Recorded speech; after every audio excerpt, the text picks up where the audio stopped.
Então, veja, estudar sobre Deus cientificamente, eu entendo como necessário, porque muitas coisas, né, muitas situações que a gente vivencia perpassa na questão de Deus.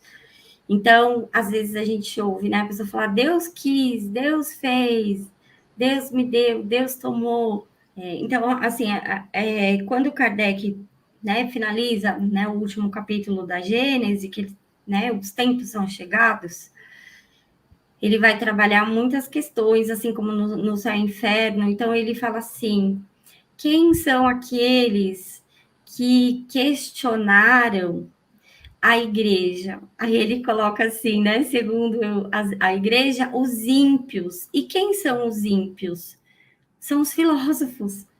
Porque foram eles que se indignaram com a forma como se era tratada, né, as questões sobre Deus. Então, é um Deus distante, sentadinho lá num trono, cheio de súditos, que seriam os anjos, que ficariam, né, numa contemplação, tocando harpa. É quase a figura de um rei orgulhoso, né, sentada no seu trono, aonde todos estão ali para o servir. E não é esse o entendimento, nem que o espiritualismo traz de Deus e nem o espiritismo, né? Porque a gente vai ter um outro entendimento, né? Uhum. Na Revista Espírita, no Livro dos Espíritos, no Evangelho, no Céu e Inferno, enfim, né? Em todas as obras que a gente tem a possibilidade de estudar, né, Má?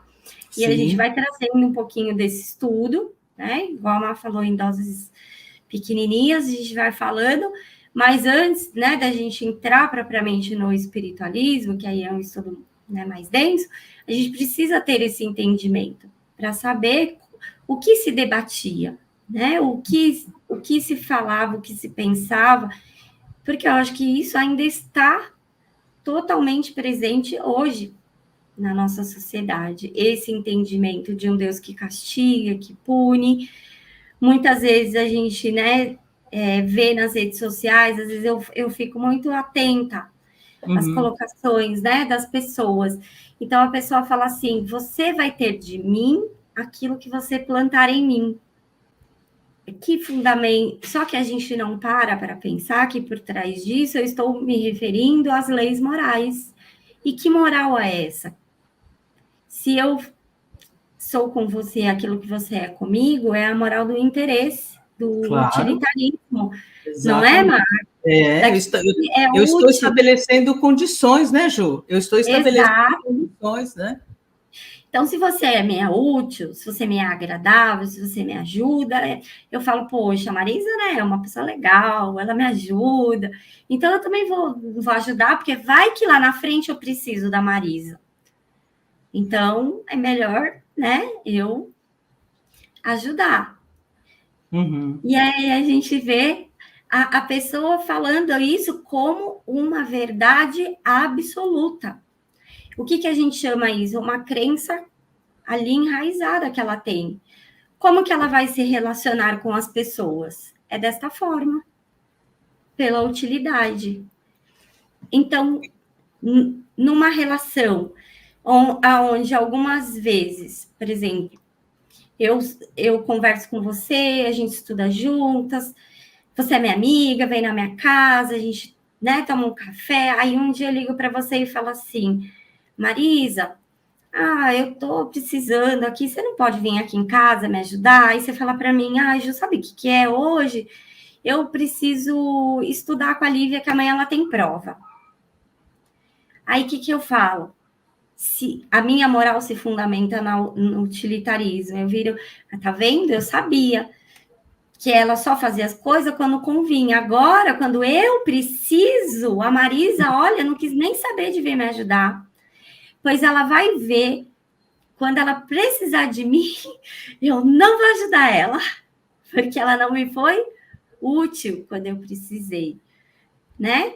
Uhum. Isso se torna uma relação de recompensa. Porque a gente tem a ideia que a estrutura de Deus se relacionar conosco é de castigo e recompensa. Então, se você não faz o que eu quero, Marisa, eu te puno.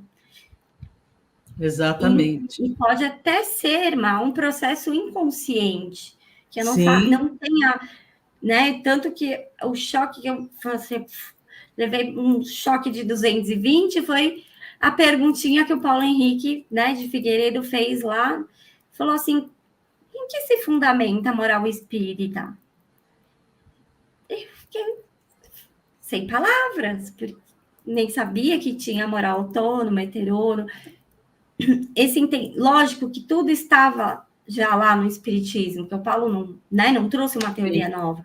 Sim. E sim, ele fez um resgate do entendimento da doutrina espírita. Mas a forma didática, como ele coloca, traz uma reflexão, porque eu parei para pensar, falei, gente, eu não entendi nada da doutrina espírita, preciso estudar.